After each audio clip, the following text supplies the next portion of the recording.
মানবিক বিপর্যয়ের মুখে দাঁড়িয়ে গাজায় শিশুদের বাঁচাতে খাবার, ঔষধ ও পানি পৌঁছানো দুরূহ হয়ে উঠেছে, যার ফলে আন্তর্জাতিক মহলের চাপ বেড়েই চলেছে ইসরায়েলের উপর। ইউরোপের দেশগুলো স্পষ্ট জানিয়ে দিয়েছে এই অবরোধ আর চলতে দেয়া যেতে পারে না।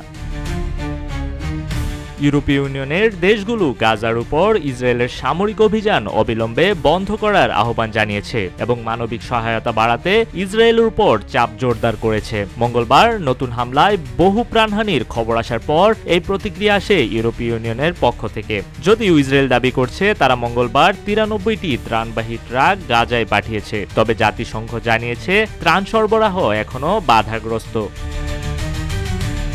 জাতিসংঘ আরও জানায়, গত 2 মার্চ ইসরায়েলের আরোপিত পূর্ণ অবরোধের পর সোমবার প্রথমবারের মতো ত্রাণ পাঠানোর অনুমতি পায় তারা। এই অবরোধের ফলে গাজায় খাদ্য ও ঔষধের সংকট ভয়াবহ রূপ নিয়েছে।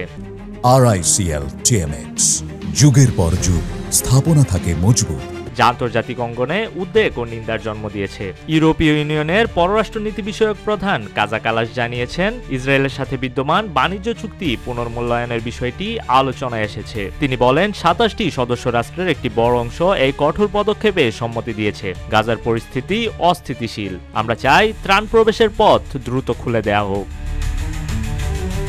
অন্যদিকে সুইডেন বলছে তারা ইসরায়েলি মন্ত্রীদের উপর নিষেধাজ্ঞা আরোপে ইউরোপীয় ইউনিয়নকে চাপ দেবে। একই সাথে ব্রিটেন ইসরায়েলের সাথে মুক্ত বাণিজ্য আলোচনা স্থগিত করেছে এবং তাদের রাষ্ট্রদূতকে তলব করেছে। এদিকে ব্রিটিশ প্রধানমন্ত্রী ডেভিড লেমি বলেছেন, সহায়তা বন্ধ রাখা এবং যুদ্ধ বাড়ানো অগ্রহণযোগ্য, এটি বন্ধ করতে হবে। ইসরায়েল অবশ্য এই সমালোচনা প্রত্যাখ্যান করেছে। দেশটির পররাষ্ট্র মন্ত্রণালয় জানায়, ইউরোপের এই অবস্থান আসলে ইসরায়েলের নিরাপত্তা বাস্তবতা বোঝার ব্যর্থতা। ইসরায়েলের এক মুখপাত্র বলেন, বহির্বিশ্বের চাপ আমাদের আত্মরক্ষার অঙ্গীকার থেকে বিচ্যুত করতে পারবে না।